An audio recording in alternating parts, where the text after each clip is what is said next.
Thank you so much, and thank you for coming. I have some prepared remarks. I'm going to give a mini paper, but it'll be interactive too. There'll be plenty of time to answer questions. And I will talk you through some images a little bit, and it'll be great. So I really appreciate you being here and being invited to the library and the public space of the library. I've attended talks here at Holyoke Public Library and have enjoyed the community engagement that's in this room. I want to offer a special thank you to Eileen Crosby for inviting me. And I met her last summer. There was a project out at the Holyoke Community College in terms of teaching Latino studies to Holyoke Community College professors here. And it was held at the library, so I just got to spend some time here over a couple weeks. And that was great. And so I also grew up going to my public library and appreciate the central role it can play in a community. So it's great to see everyone here. It's been almost a year since the inauguration of Donald Trump, and many of us are careening from issue to issue as America is being made great again. The real question is what great means to this president, and I think we learned a little bit about that today, this past week, or what crafting a good deal means, or what locker room talk means, or what alternative facts are. I could go on and on with the choice words emanating from the White House, some from this week that are simply inappropriate to say and that are steeped in racism. I will mention the big term that we've heard this week at some point, a couple times, but it won't be gratuitous. In fact, I would suggest that it's easy to get distracted by the sideshow atmosphere of this administration and the desire to tussle, to make jokes back, and get into the gutter with the president and fight back. It's tempting. Among other things, he is a bully and he can't be reasoned with. Today I will focus on topics related to immigration, including the quote-unquote big beautiful wall, bad hombres, as the president said, and Trump's imprint so far in 1 year on migration policy. Other topics, of course, matter, especially the president's willful ignorance and neglect of Puerto Rico, climate change, or the dismantling of policies that protect the LGBTQ community, persons with disabilities, etc. Lots of things are being rolled back in this effort to be great again. Okay. So it was a regular campaign stunt, as you recall, to promote building a border wall, with chants from the stage and from the crowd like, "And Mexico will pay for it." The proposed wall is a physical manifestation of the country's national sovereignty, of its nationhood. It's essential technology and strategy to enforce immigration laws and to exclude and supposedly deter future migrants. To those outside the wall, in particular our southern neighbor Mexico, the border wall is a violent and humiliating structure. The material realities of a wall, its feasibility, which honestly I don't think it's ever going to really happen. I don't know if it's going to be funded, are a serious conversation, but also an irrational possibility. There is the construction of it, its costs, the laborers that will erect it, and the enrichment of private contractors with our money, your money. There is a dialogue about environmental destruction and the infringements on private property, but also tribal property and lands at the U.S.-Mexico border. Will the wall be durable? Will it be scalable, permeable? And I doubt that it will be beautiful. Former Arizona governor and first secretary of the Department of Homeland Security, Janet Napolitano, used to say, "Show me a 50-foot wall and I'll show you a 51-foot ladder." These physical aspects and implications of the wall are critical to this discussion. Excuse me. But what does a wall and the border down there mean for us up here in Western Massachusetts? How will it affect citizens and immigrants in New England and in the rest of the interior of the country? So to answer this, I thought I'd use a concept provided by a public intellectual, Mike Davis, what he calls the third border.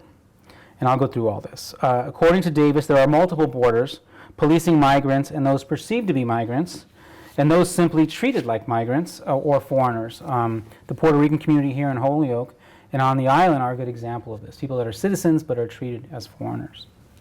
These three borders are the U.S.-Mexico boundary, the Border Patrol checkpoints 100 miles in from the boundary line, and then what Davis calls the third border, leading us into the interior of the country, to here, Holyoke, Massachusetts as well.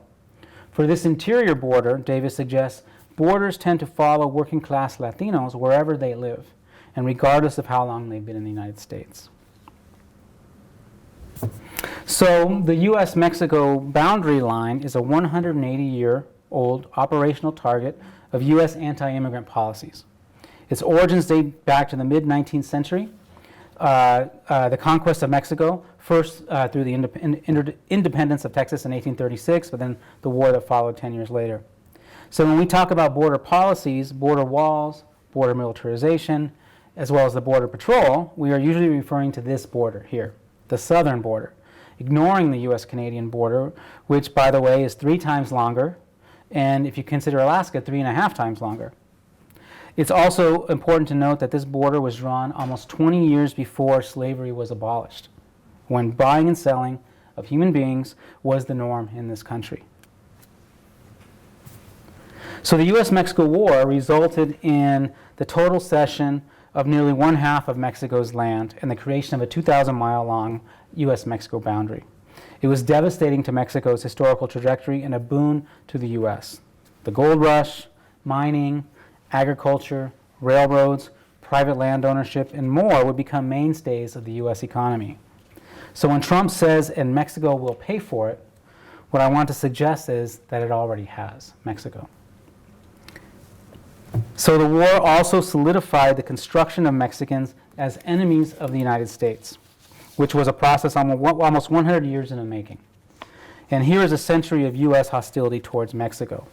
This included the incorporation of 120,000 Mexicans into the U.S. after the war. They became the first Mexican Americans, but again constructed as enemies and conquered peoples.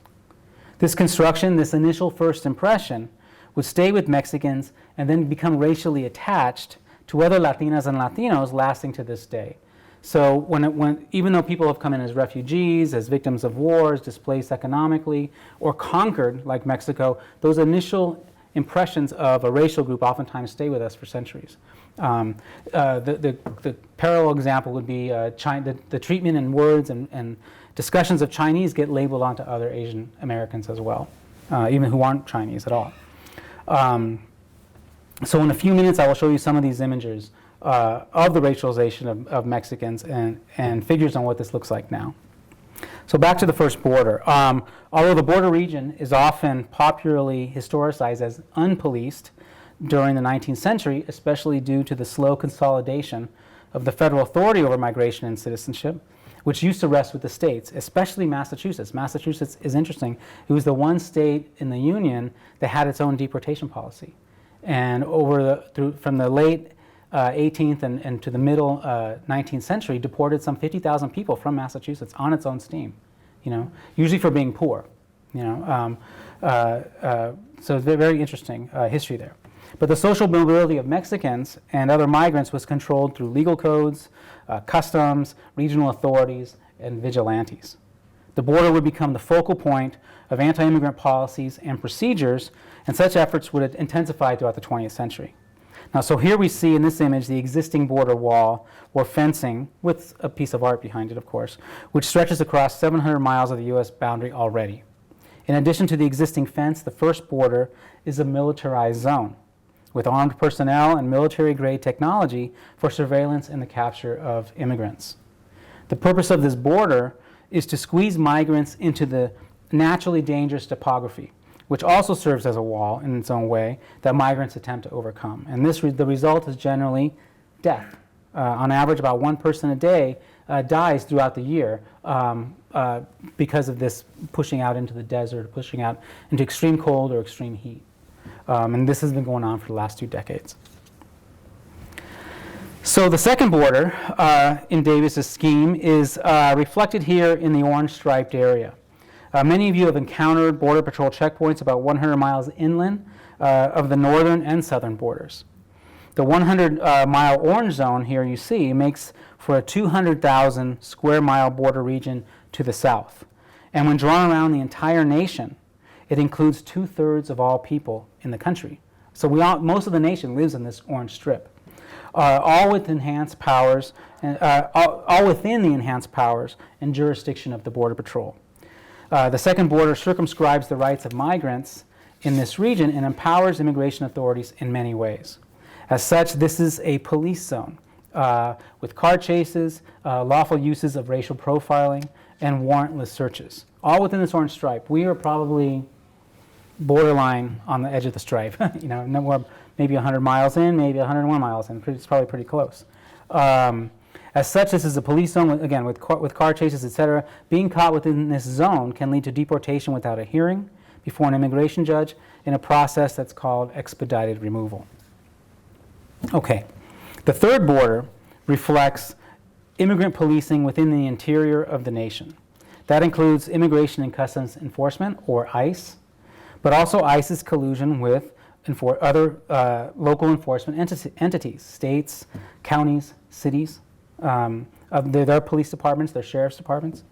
How might local police departments indirectly facilitate border enforcement through information sharing, through direct federal-local collaboration, or simply targeted policing of immigrants for loitering or congregating for day labor, driving without licenses, participating in a vending economy, or other leisure activities that require documentation and enhanced fees for non-residents. And these can include sports like fishing or even picnicking. So any kind of engagement with the city could lead to engagement with the federal government. That's part of the third border. How has the third border created a no-contact zone for immigrants and civil society, where engaging with authorities can trigger the deportation process, which means people don't engage with the authorities. They don't leave an abusive spouse. They don't call the police. They're not very good witnesses. If you get in an accident, they might speed off and not stick around for the police to come. I'm talking about a highway accident or a car accident. How can the third border exist here in Holyoke to police Latinos and Latinas of all kinds? So the third border is not just a product of state authorities either, but private ones. And this cartoon from last year retells the 2017 story of Motel 6 facilities in Arizona and Washington, which shared their guest lists and other information with ICE to help the agency target suspected undocumented immigrants. This happened at Motel 6. ICE used this information to target Latino surnamed people, which would include me and some of you here today, for arrest and interrogation, just because of the last name. It's important to note the central role that popular sentiment and private actors, that is regular people, neighbors, friends, etc., can play in policing and stigmatizing migrants. Landlords, principals of schools, doctors, nurses, librarians, hopefully not, etc. can happen. Anyone can participate in the enforcement process through the third border. So according to Mike Davis, the third border polices daily intercourse between two citizen communities. And so what he's suggesting here is that it's not just immigrants that are impacted, but citizens as well. And because of racial profiling and the conflation of citizens with immigrants through racial perceptions of foreignness, non-white citizens are often perceived as perpetual foreigners. That is, thought to be from somewhere else. I'm sure some of you have been asked this question. Where are you from? Only to be followed with, no, where are you really from? Whereas in the 19th century, Latinas and Latinos were seen as enemies of the nation, throughout the 20th and today, they have been more viewed as perpetual foreigners. Personally, when I'm asked the set of questions, where am I from, I say that I am from the second largest Latin American city on the planet, Los Angeles. You can laugh, that's supposed to be funny. As I tell my students, it is not as if there's immigrants on this side of the room and non-immigrants over here, the citizens, It doesn't work that way. These communities are integrated through family structures, through neighborhoods, through communities. They're what we call mixed status families, mixed status communities. That is to say that the welfare of citizens is tied directly through these structures, through the family, through your neighborhood, through your school system, to the welfare of immigrants. So a policy that harms immigrants basically harms everybody, and we have to keep that in mind. Perpetual foreignness allows the third border to function and illustrates the true scale of the border and why it's important for all of us here today. It means the border built already or not built, the wall too, with its symbolism, anti-immigrant rhetoric, and real police powers can travel all the way to Western Massachusetts, all the way to this library. That's because borders tell us a bigger story of not belonging and of being historically undesirable and therefore removable from the country. Let me show you some more history. So we often like to think of the U.S. as on a slow march to progress. You know, slaves were emancipated. Women gained the right to vote. Native Americans gained the right to U.S. citizenship. Lawful segregation was outlawed. State bans on interracial marriage were struck down. In the 60s, same-sex marriage was made legal in all 50 states just 3 years ago. Things have gotten better. In the immigration world, anti-Asian exclusion laws begun in 1875 lasts in some form until 1952. But they end. Racist quota laws limiting non-white immigrants also end in 1965. So a fact that many people don't know is that the process of naturalization, set up in 1790, 1 year after the Constitution was ratified, limited naturalization to white immigrants only. People know this? So the initial, to naturalize, you had to be white to become a citizen. Now, what's naturalization? Who can tell me what naturalization is? Anyone gone through naturalization or their parents? Naturalization is a process of becoming a citizen. So you immigrate here, you gain residency for 5 years, you take a test, you say the Pledge of Allegiance, and you naturalize, you become a citizen. It's the process of becoming a citizen that's outside of just being born in the country. But in 1790, you had to be white to become a citizen. So all other non-white immigrants could not naturalize. They could migrate, so immigrants of color could migrate to the United States, but they would never become citizens, according to the Founding Fathers. Now, their marginality was conceived of as a permanent status. You know, we had from the very get-go, the country said, well, people will come here, but they're never going to become part of the community, the citizen community. But this also changed over time.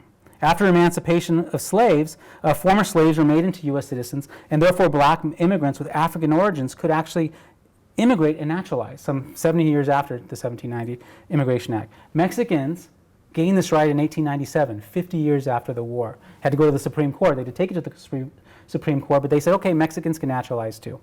Chinese could naturalize in 1943. The reason they let them do that was because they were allies in World War II against the Japanese. By 1952, the white racial prerequisite set up 160 years before in 1790 was removed by statute. So again, that's a sign of improvement. Despite these liberalizing policy changes, bending the arc of history toward justice, to paraphrase Martin Luther King Jr., coming up on Monday, our holiday, I want to suggest that immigration enforcement policies and powers have become harsher. Even though a lot of things have gotten better, when it comes to immigration enforcement, it's worse. It's more efficient and it's more heartless. And I'm going to show you this in a couple of ways. So first, here is a timeline of the bureaucratic location of the Bureau of Immigration, the I.N.S. and I.C.E, so the immigration authorities. And so I want you to take a look at it here. This is all of it was in the Department of Treasury, then Commerce and Labor, and then moved to the Department of Justice during World War II, and then after 9/11, we know a couple years after, became what we now call the Department of Homeland Security. Is there a story here? Does anyone see a story embedded in just where it's located? Anyone have an idea? Money. Workers. Then what? Is that trying to get people out? Yeah. They're moving it to the Department of Justice. Perhaps others. Anyone else see a story? Or a trend? A trend line? Towards criminal. Yeah, right. So it started off about money, labor, contributions to society, moves towards criminality, and now actually into Homeland Security, terrorism. Criminality and terrorism. So we have these new markers. So even in just these bureaucratic structures, we can see how the country has moved in its view towards immigrants. But just the governmental view. Let me show you another one. Second, the wall and the third border are also part of a historically powerful set of enforcement technologies. These also grew and consolidated over time, just like the departments did, or just as it moved through the cabinet. As part of this trend towards criminalization in anti-terrorism, the border wall is one of many technologies that have strengthened, not only to capture migrants, but also in theory to deter future ones. Many of the government's enforcement powers are meant to prevent future migration by punishing immigrants in the process. The threat of incarceration and detention, the real jailing of people while they're being deported, has long been used to coerce departure and frighten future migrants. You know, in the 1930s, during the Great Depression, some 800,000 to 1 million Mexicans were sent out of the country throughout that decade. And they weren't formally deported. They were coerced. They were threatened with incarceration, threatened with a permanent ban on ever returning, and so they packed up and left and took their Mexican-American kids with them, you know, throughout that decade. Again, in the 50s, we did it again. We deported 1 million people in 1 year. In 1954, they weren't all formal deportations. A lot of them were just people that were pressured to leave on their own dollar, you know. And so that's why the threat of jail becomes a deterrent. That's the theory. So all of this is made possible by legal interpretations that are over 120 years old, and that have been reaffirmed numerous times in the Supreme Court. The bottom line is that detention and deportation are considered an administrative process. That means they're outside of criminal law and non-punitive. So you can be put in a detention center, which can be at the sheriff's station, a jail, but it's not considered jail. It's considered a non-punitive administrative detention, even though you're behind bars. It's like going to the DMV or buying insurance or paying overdue fines at the library. It's administrative. It's not considered criminal. And this opens the door to all kinds of special treatment of immigrants that's different than criminals, actually, or accused criminals. More importantly, administrative and non-punitive statuses limit the substantive and procedural rights of detainees. They have a different set of rights than someone accused of murder. Constitutional norms that guide the criminal justice system do not apply to detention. These out-of-reach protections, and again, these protections that are obviously corrupted in a criminal justice system so huge, so harmful to communities, black and brown communities especially. So it's not like these are perfect systems of protections already. But these protections include a guaranteed right to counsel, a government expense, a public defender, protection against double jeopardy, special evidence standards, and the right to bond hearings. Because there is not an ex post facto limit on the use of retroactivity in determining deportable crimes, what all this complicated talk means is that a non-deportable act from the past, something you did, if you're an immigrant 20 years ago, can become deportable tomorrow if they change the rules. And it's not as if you're being punished twice. It's just, that's what you can do to immigrants. There's not the same kind of legal protections. In other words, anyone watch Law and Order? Who watches Law and Order? And I mean not SVU or criminal intent, the real one, the first one. So usually what you see, there's always the same scene. After the perps are apprehended, about 15 minutes in, because it follows the same structure, and then they're in that interrogation room. At some point, the accused will be like, I need to see my lawyer. And then the police and the assistant DA get upset. The shady lawyer comes in, and then law and order is established. This does not happen for immigrants. Only 1 out of 8 immigrants in deportation proceedings actually has a lawyer.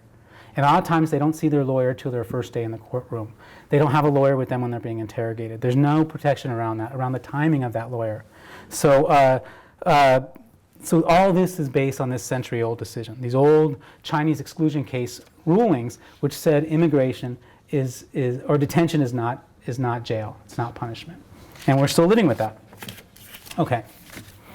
What's double jeopardy? Double jeopardy is being tried for the same crime twice. So what happens is, if an immigrant commits a deportable crime, robbing a bank, killing someone, and they're an immigrant, first they serve time criminally, and then they get deported, but it's kind of based on that crime. And some people would argue, well, you're punishing me twice. I'm in jail a second time, but because it's administrative and the first one's criminal, it's not considered double jeopardy. And so even though it's actually the crime and the change of that status which led to your removal. Make sense? Yes? How does this apply to green card holders? Green card holders are non-citizens. That can happen. They can be they commit a deportable crime. They can be sent out of the country, no matter how long they've been here. And we'll get to that. I'll answer all these questions. So here's a list of detention eras touching ground in 3 different centuries. Often expansions in the detention and deportation systems are a response to quote-unquote security crises, real or imagined, in which immigration enforcement is utilized as a solution. Health scares, military wars, domestic so-called wars on crime, wars on drugs, wars on terrorism, but also refugee flows from World War II until today. All these moments put together illustrate a long-term consolidation of power over migrants, with each era or crisis setting the table for the next. They might get talked about individually, but they are part of a large pattern. So it's really easy to focus on 9/11 and that terrible event, and then the treatment of Muslims after that. But it's that treatment, that's buried within this long history. And we should think about how they're all connected, how the processes are connected. So in this slide, and it's meant to be a blur, the red color demonstrates the centrality of Latina and Latino immigrants in this process. I just outlined it in red. Let me give you another example. This is a photo. In fact, today, Latinas and Latinos, but mostly men, largely men, represent 9 out of every 10 persons apprehended, detained, and deported. This racial aspect can't be understated, or overstated, I should say. So 90% of people kicked out of the country are going back to Latin America and the Caribbean. So it's not just, even though people from all over, the green card holders, immigrants from all over the world can be deported, this is really an anti-Latino project that's been taking place. And this is just a picture from the Border Patrol has a museum in El Paso. I went there. This was one of their exhibits. So they took these little plastic figurines next to a toy deportation bus, and I actually just took it with my camera. So just kind of an image there. So this slide illustrates the contemporary numbers, and I'll go over the slide a bit. So who was detained? The peak year was in 2012. About 429,000 people were detained under Obama. Today, 40,000 people today, 40,000 people tomorrow are behind bars being detained right now.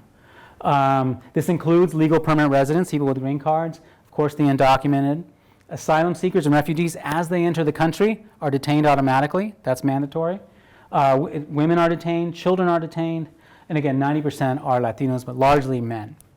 There's all kinds of different facilities. There's only 6 federal service processing centers, fairly large prisons, 2,000 people, but there's even more private prisons that exist. And then people use city jails and county jails, et cetera. And so, of all the bed space, of all those 40,000 beds tonight, 80% of those persons are in non-federal facilities. Even though it's a federal authority, 80% and 65% are in for-profit facilities.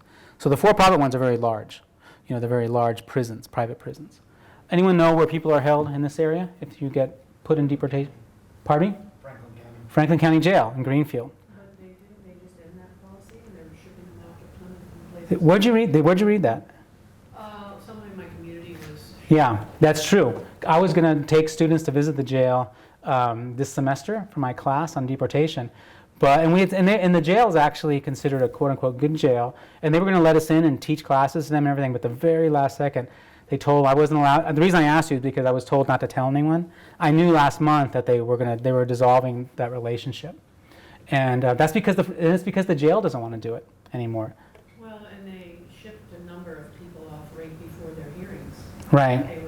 And so they couldn't access lawyers or anything. It was terrible. I suppose there would be no good timing, but. No, there's no, but that's a very important point. All these facilities here, this web of facilities, people get transferred from facility to facility to facility. You can be in Seattle, next thing you know, you're in Louisiana, and then you're in New York, then you're back in Seattle. People get moved around not only from their lawyers, but from their family members, and that becomes, critical to their experience in that process.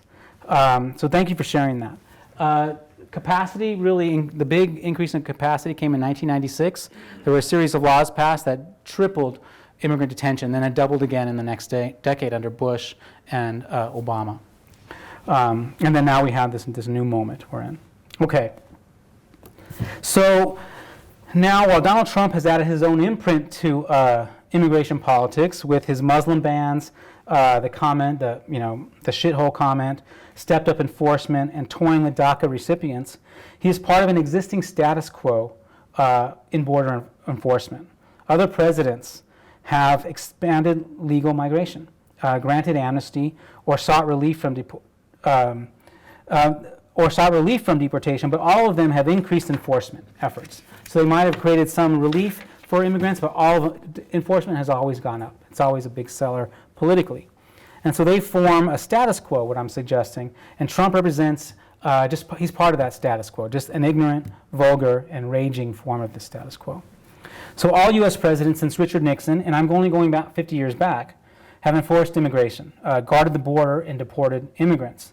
They have inherited policies and powers that have gained steam, and each has put his own stamp on the situation. Nixon in the war on drugs. Ford grew the Border Patrol to accomplish Nixon's war that not only is still with us here in this country, but is a central part of foreign policy with Latin America, the war on drugs. Jimmy Carter piloted the Haitian program that experimented with both mandatory detention and a uniform denial of due process. This was practiced on Haitian detainees. Carter also maintained the political acceptance and rejection of migrants based on Cold War standards. Ronald Reagan, as well, we all remember Ronald Reagan, he signed an amnesty, but he also displaced millions of Central American refugees, 1 million of which came to the U.S. During the 1980s, to be detained mandatorily, again, while seeking asylum. That was a decision by his Department of Justice, and losing their cases almost 100% of the time. These are some of the same people losing TPS today, temporary protected status, under Trump. George H.W. Bush, while yachting in Maine, issued the Kenny-Bunkport order that established interdiction at sea without an asylum review, again, for Haitian refugees only. Bill Clinton deserves special recognition for, among many things, signing the Illegal Immigration Reform and Immigrant Responsibility Act, causing a sea change in detention and deportation procedures, tripling detention by the end of his term, and laying the groundwork for the continuous escalation since. George W. ran with this, coined and then applied the idea of the global war on terror to domestic detention matters, bringing us a 21st century detention and deportation machine. Lastly, cool, elegant Obama refined this machine to become the deporter-in-chief, shattering formal deportation records and poking and toying with the rights of migrants to keep their supporters on the political hook. So now this isn't even an exhaustive list. Many of you can name your favorite anti-immigrant policy, including those that displace immigrants worldwide. These can be wars, NAFTA, impoverishment, different forms of neglect. But my point here is that the pendulum of migration enforcement swings in one direction only. It hasn't gone back. Over the last 50 years, the government's grip over migrants' rights has tightened, and each of these leaders invoked a crisis, but executed a version of the status quo that's a century in the making. Okay. So the Trump era. But this is the Trump era. Says my favorite cabinet member, Jeff Sessions. Beyond literally talking shit, as he's done, the Trump administration has used its administrative powers, skirting congressional action, to reform the enforcement system, going back to a variety of failed programs and pie-in-the-sky solutions like Muslim bans, border walls, which these things are really just campaign stunts turned into policies that serve as red meat for his voters. I want to suggest that Donald Trump, during his campaign and first year, absent of a crisis, had to create his own. And he's good at that. He issued 2 executive orders regarding immigration enforcement. And I'm not talking about his Muslim ban, just specifically for immigration enforcement, followed by guidance documents from the Department of Homeland Security. His surrogates have advocated an unshackling of border agents and immigration officers, giving on-the-ground officers more discretion to decide the fate of migrants right there on the line. According to the president, we're getting really bad dudes out of this country and at a rate nobody has ever seen before, end quote. So in addition to Donald Trump's angry declarations, his invented truths about immigrants and semi-naked racism, and I guess now just naked racism, the sweeping orders and supporting rules rely on an overall expansion of resources, but also discretionary powers, again, for border officers, for customs officers, for enforcing immigration. In addition to promises of enforcement and infrastructure and personnel, the Trump administration has further constrained lawful avenues for immigration itself and impeded immigrants' defensive capacities. And by that I mean their ability to seek relief from deportation. There used to be various avenues for relief, and he's taken some of those away. All told, the current presidential administration is promoting a twofold strategy in order to generate fear and anxiety among non-citizens to coerce repatriation and to, again, deter future migration. That is expanding the detention and deportation infrastructure beyond its bloated state. It's already bloated, that is, and infecting an end run around the immigration court system to facilitate rapid deportation of migrants. He wants to speed up the process.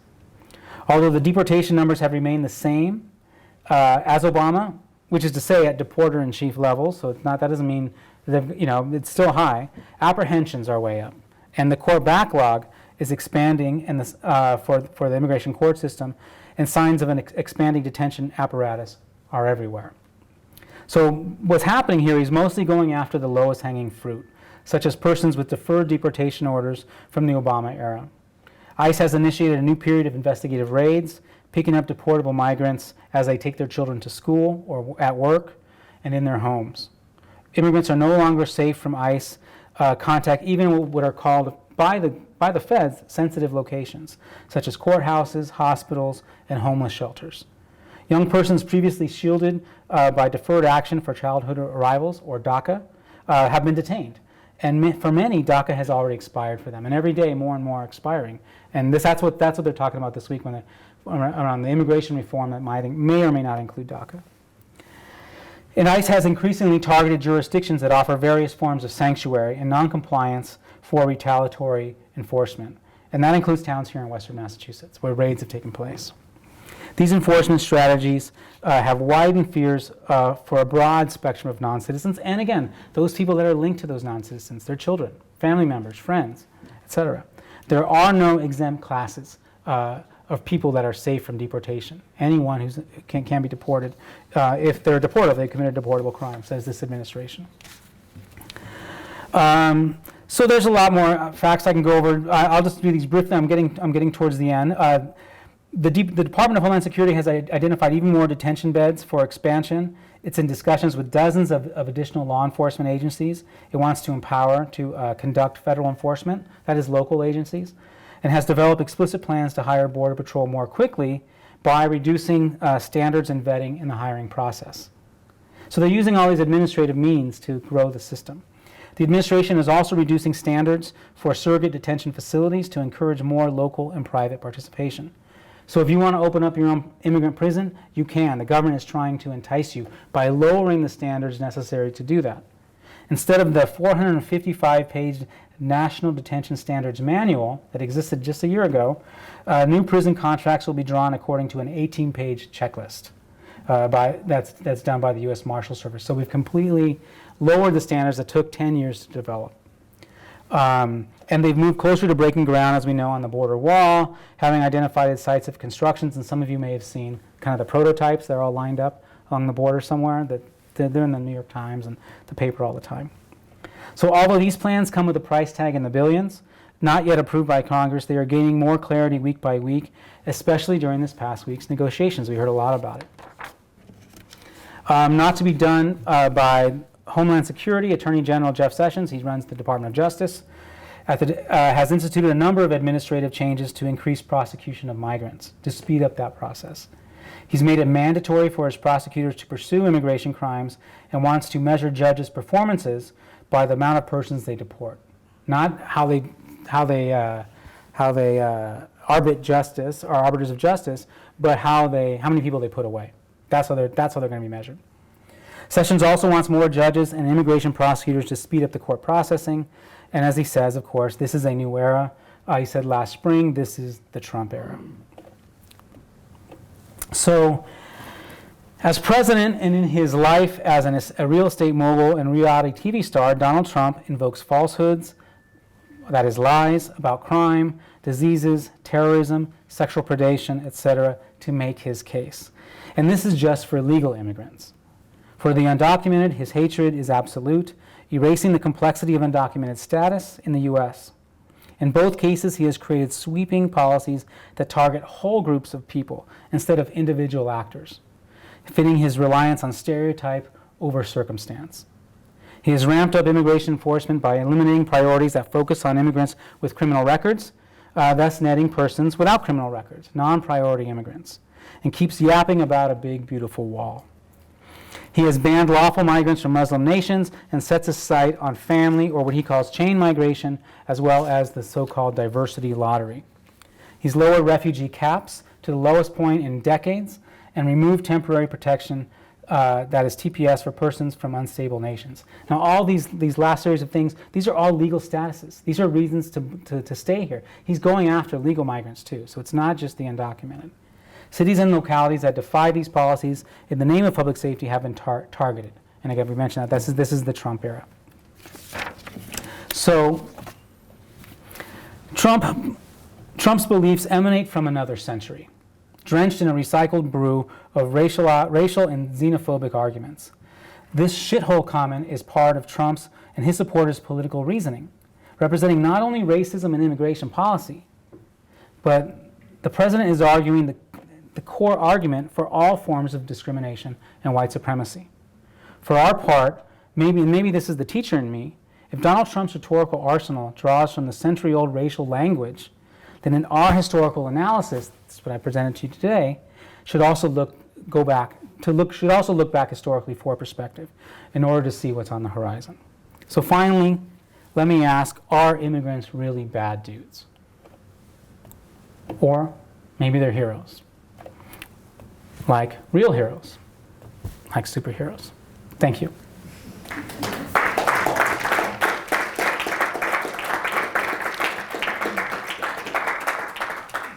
So I'm happy to take any questions or engage in the conversation you'd like to have. Yes, sir. It seems to me that every time Trump opens his mouth and says something, that it gives argument to the fact that he is who he is, and his edicts or directives are then shot down by the courts. So I'm hoping that this last comment will present a stronger case that his policies are biased, bigoted, just not in the U.S. interest. I think in terms of the legal defense that's taken place, that's been the case with the Muslim ban. A lot of his tweets and claims of getting rid of all Muslims, even though the law is supposed to be tailored to a specific group that was judiciously decided, the courts and judges have said, no, it's not, because based on what you're always saying, that's not the case. And so that's helped. But keep in mind, the Supreme Court is tilted. All these things are in this. It's only been a year, and things are trickling upwards to that court, and it's going to come down to their deciding, what they decide. And so it's difficult.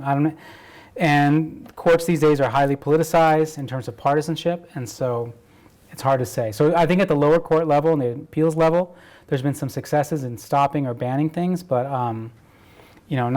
not completely. But it's fair to say that, and even this latest comment this week will help that. Will help people make the argument there's racial animus behind a lot of these policies, and that's a reason to stop them, because that is against the law, to make decisions based on that.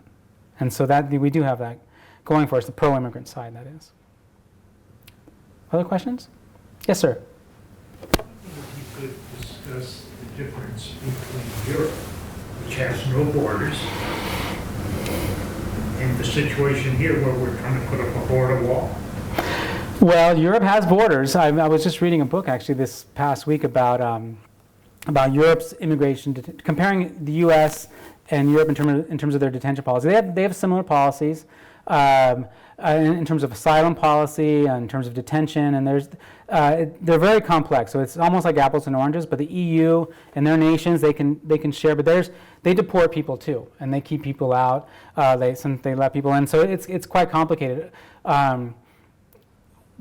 Over the last 16 years in this century, the U.S. proportion of people actually formally deported, though, has gone up, while the EU's and Europe has gone down.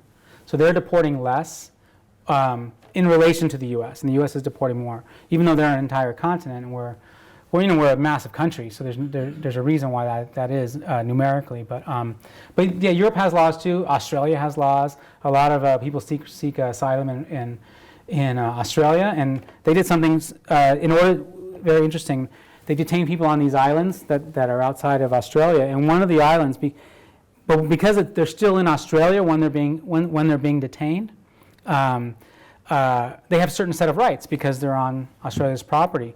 So Australia did the weird or interesting move where they actually excised a couple islands. They basically said this isn't Australia anymore, in order to deny the detainees certain rights while they're in detention.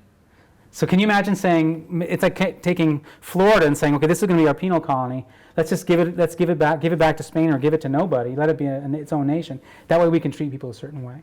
So it was very remarkable. So other nations, we're not the only immigrant receiving nation, but we're one of the largest, and we're one of the ones that claims to be a nation of immigrants. Part of our mythology is this inclusiveness that really did exist. People came here for years and years. You just had to show up and be healthy enough to enter, and you got in. And then that's changed over time. Yes? You said on your slide that during Obama era, he was reporter in chief. Can you explain what the policy, the purpose was? Is that crime related? It's anyone who's deportable, which would be undocumented or persons that have committed deportable crimes. So there's something called, what's called in legal terms, it's called an aggravated felony. So it's basically a list of crimes that if you commit those crimes that you can be deported. Not only can you be deported, you have to mandatorily be detained. And this only came about in 1988. It was part of a crime policy. So they invented this list, and then every time there's a new immigration policy, they kind of add to the list. And that can be everything from guns and drugs and violent crimes, but to illegal gambling, jumping turnstiles at a subway. Those things can get you deported. And so George Bush was already ramping up deportation, but the difference here, and this is very important, is that what Obama did is he formally deported. He put people in deportation proceedings and went through the whole process to get them kicked out of the country. They had hearings, they got removed, etc. We still kick out people all the time in other ways. Again, if you're caught within 100 miles of the border and within 2 weeks of arrival, they can get rid of you without a hearing. They can just get rid of you. You don't get to see a judge, you don't get to see anybody. Unless you're claiming asylum, but if you're not doing that, you're gone. And so if you add up the people that are deported through non-formal means, and meaning non-deportation proceedings, with deportation proceedings, Obama's actually not the deporter-in-chief. It's actually Bill Clinton was. Because in his years, he was deporting 150,000 people a year, whatever, but he was kicking out 1.5 million that were just caught and grabbed and thrown back. And so it's very, it's different, but in terms of formal deportations, that's what earned Obama that. But I think what he was really trying to do during his administration was be tough on undocumented immigration in order to get comprehensive immigration reform. That's what he was trying to say, like, the border's safe, the border's secure, I'm deporting all these people. Now let's legalize the ones that are here, and that's what I think that was his big move. But then in 2014, all the Central Americans started coming in fairly large numbers, and that kind of blew up the sort of his argument that he had secured the border. But it's really about formal deportation. That's the difference. In the past, people weren't deported formally that often. They were just sent back on their own usually. They sign a paper saying they'll never come back, and they go back. But now we put them through the formal proceedings. And what that means, if they come back again after being formally deported, if you get caught again, then you've committed a felony, and that's federal prison time. And so it ratchets up the punishment, the real criminal punishment for entering the country unlawfully. Yes, sir. Don. Could you compare a little bit the Canadian policies to the United States? Because they're obviously in the last couple of years have been getting a lot of heroes. We're missing out. Yeah, Canada is a refugee, especially a refugee receiving country and an asylum receiving country. They don't take in as many in raw numbers, but they take in higher numbers in terms of percentage. Canada is a massive country, but population-wise, it's not that large, compared to the United States. And so we still take in more, but they win their cases. They win their cases for asylum far less. So Canada's been. I'm not an expert on Canada, but Canada has its own restrictive policies, and they usually parallel the U.S. in some ways, or their reaction to the U.S. When they had Chinese exclusion in the 1890s, Canada had Chinese exclusion. When they interned Japanese Americans in the United States, they interned Japanese in Canada. So there's always these parallel immigration policies. I think just this morning I was reading the paper that Trudeau is worried about the Salvadorans that are losing their TPS. Some 200,000 people are going to become undocumented in 2019, and he's kind of saying, "Don't come to Canada." He kind of saying we need to fix our policies, and So it's better in some ways, and it's not. I think in asylum policy, it's very welcoming, very human rights oriented. And the U.S. has been too in the past, but it's just been shifting. It's always been shifting. The U.S. is, a lot of nations use politics and geopolitics to decide who they let into the country, and now the other thing about Canada is they also have a merit-based system, the kind of system actually Trump wants, where it's not so much about bringing family reunification. It's more about, do you have money?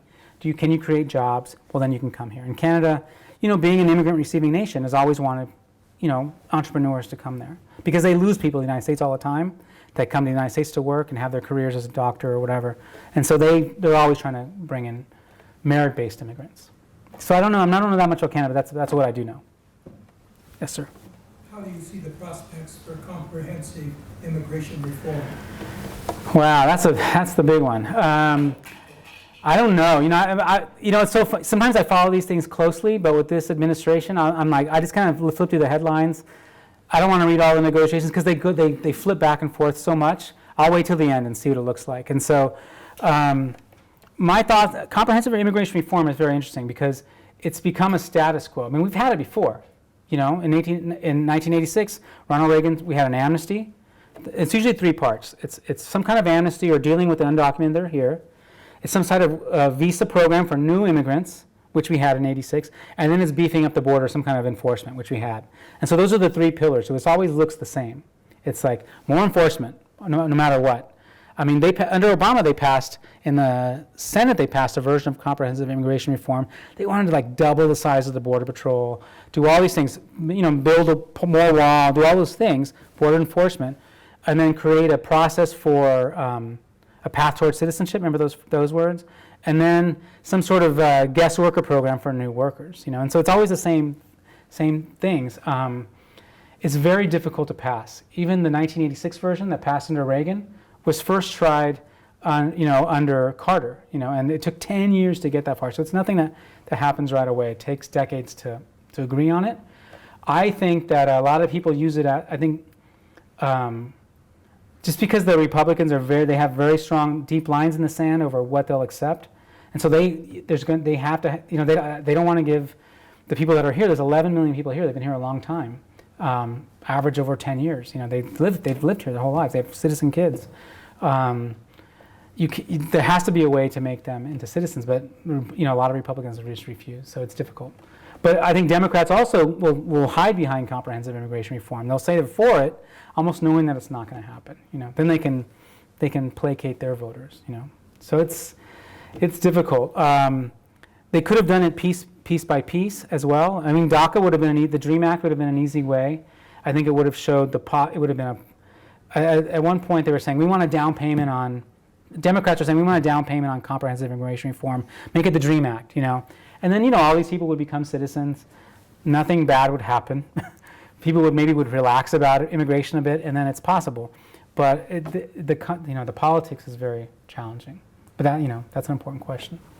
Yes, ma'am. Do you see positive benefits to, and maybe you can't really answer this, but to some of the local actions like the Pioneer Valley Worker, Rapid Response Network, or is it just something that makes us feel like we're doing something if we get involved?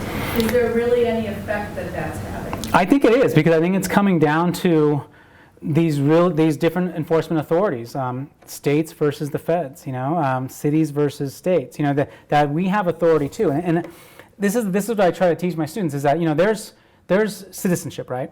Having legal papers. That's a form of belonging. That's the most important. That's decisive. If you don't have those papers, you can be deported, right?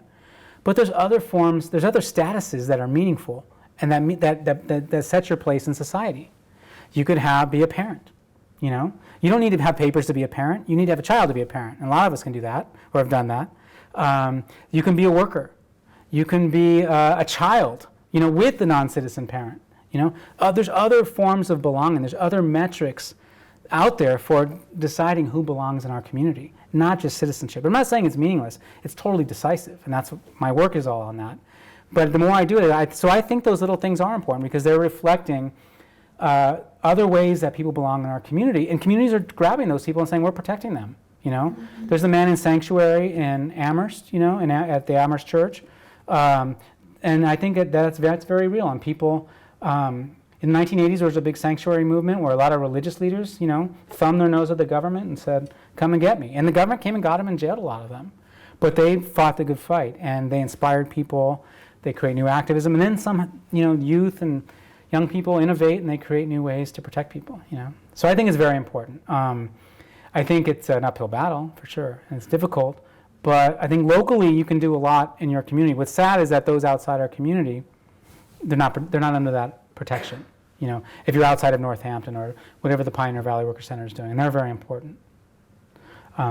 So I'm hopeful in that sense. I think that's important. States like California just passed a Trust Act. There was a Trust Act proposed in Massachusetts not to hand people over to the feds with detainers. In fact, that was struck down at the Supreme Court level, the state Supreme Court level, that those immigrant detainers that the feds give and say, oh, you have an immigrant, hold that person for 48 hours, even though you have no legal reason to hold them. Massachusetts can't do that, right now. And so the states are wrestling with the feds in that level. Yes, sir. What role have historically, or do you think could in the future, U.S. businesses who hire undocumented workers play in any kind of policy? Yeah, that's important. The hire undocumented workers? Yeah, or just immigrant workers?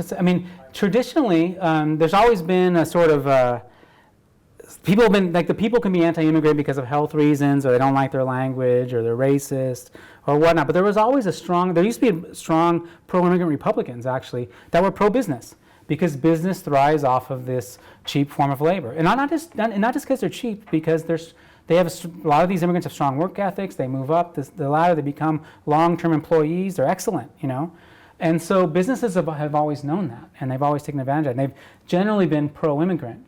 They can also be exploitative and take advantage of undocumented workers, and there's those problems as well. But generally, business has a big say, and they're at the table. When they do comprehensive immigration reform, big businesses at the table, unions are at the table for those decisions.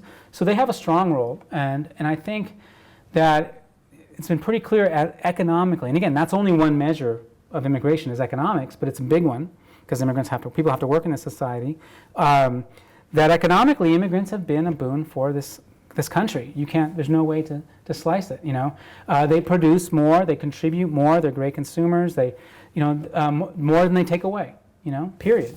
And I think business can say that and play a role in that, When I was a kid, I lived in Southern California, and I went away to college and all this stuff, and I remember visiting my grandfather used to live in Montebello, this little kind of suburb town. And little tract houses, all one story, little bungalows or whatever. I came back 10 years later, after college and stuff, and every house in that block was 2 stories high. You know what? Because of immigrants. Immigrants moved in, had families, built up the property, saved city, built up urban areas, they saved cities, I had a friend that, think of our cities, Holyoke, Springfield. We could use 10,000 Syrian refugees. They would save the city, because they're workers, they're churchgoers, they're part of the community, they've opened stores, that would be a good thing. Other questions? Yes. I've read several articles about this group of DACA students or people, and there's questions as to what it costs the United States. Now, in my simplified mind, it doesn't cost us anything because they're productive people. Right. So I'm wondering what the thinking is from the other side as to the so-called cost of having them here. Yeah, there is no cost. The DACA one, that's the biggest no-brainer out there, is that you have all these young people that grew up here that at least speak English and might probably are bilingual, but maybe just monolingual in English.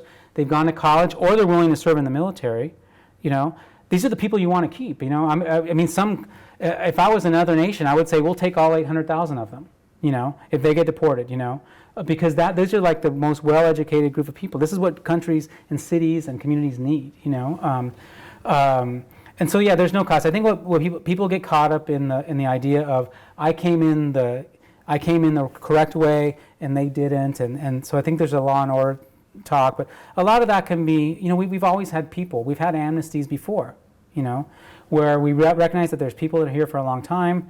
We were almost lax in our ability to get rid of them. And we were looking the other way for big business reasons, for all these other economic reasons. So let's legalize them. And I think that's the same thing that's going to happen with DACA, or it could happen. But that's like a no-brainer. I think with those things, it's more the average worker. The non-DACA, the non-valedictorian. Do they have a right to stay? If you were to rob a bank, sir, your child doesn't become a bank robber. But for immigration, that happens. The child gets criminalized for the parent entering without inspection, which isn't the biggest crime. It's a misdemeanor, so it's just this punishment of these immigrants just because they're immigrants, And we just learned this week how arbitrary the thinking is of the White House on immigrants, and how black and white that can be. Yes. I like to think historically, why did they come here from Central America and Mexico? And a lot of times back in the 80s, there were conflicts that the United States had a hand in. Yes. That caused people to flee. Mm-hmm. And more recently, it's been the drug wars that have made these countries so unsafe. Mm-hmm. The people that I've known from Mexico and Central America are extremely family-oriented people. Mm-hmm. And it always seems to me that it would take a lot to leave your family, to risk your life. It's going to be life-risking to come here. Mm-hmm. And what possible way do we have as a country to make their own countries better so they don't have to leave and come here? Are there policies? There used to be. In the 80s and 90s, all you ever heard about was economic development of Latin America. We're rebuilding countries all the time, in the Middle East. We bomb them, and then we rebuild them, Why not rebuild them without the bombing, And it's been done before, and it's talked about. So if you stabilize an economy, people don't all want to get up and leave, or else everyone would be here. But they're not. People want to stay in their home countries. Or you sort of legalize travel back and forth, and you just realize as a global time that families exist on both sides of borders, and that's quite normal, And so yeah, we could have economic development in other countries and support their economies. But it's hard to imagine because people still want to have a piece of the action, So, and a lot of countries don't want U.S. dollars in there if they're just going to own everything, But if we're going to contribute and build things and stabilize, that's totally possible. But our policies are more about their drug enforcement, and we or whether it's financial or military interference in these countries, which we did in the 80s in a long ways. Regime change all over Latin America. We've been involved with knocking off presidents and changing governments, and not letting them have their own self-determination. So it's the idea that people are here because the U.S. military was there, and it's not just Latin America, Vietnam, other parts of the world. That the U.S. presence leads people back to this country. Yes, ma'am.